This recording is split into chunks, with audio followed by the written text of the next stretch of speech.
के घरवा बोलैबा कहिया, अपना भगतन के घरवा बोलैबा कहिया। गंगा जी के पानिया से चरण धोआई,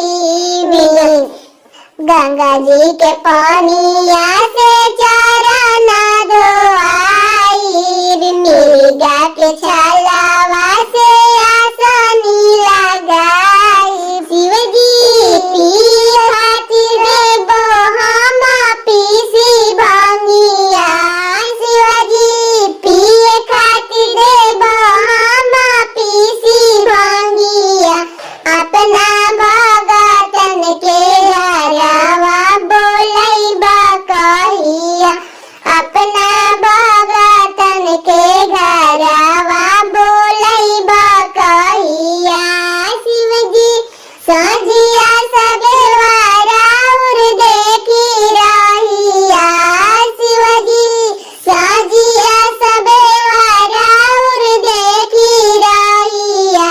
अपना भगतन के घरवा बोलैबा कहिया, अपना भगतन के घरवा बोलैबा कहिया।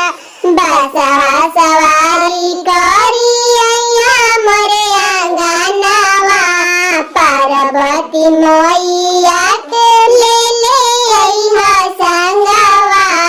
बसहा सवारी करी अइया मोरे आंगना, पार्वती मैया के ले अइहा संगवा।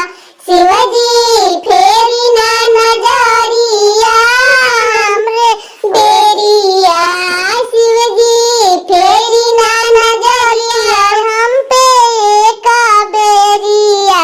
अपना भगतन के घरवा बोलैबा कहिया, अपना भगतन के घरवा बोलैबा कहिया।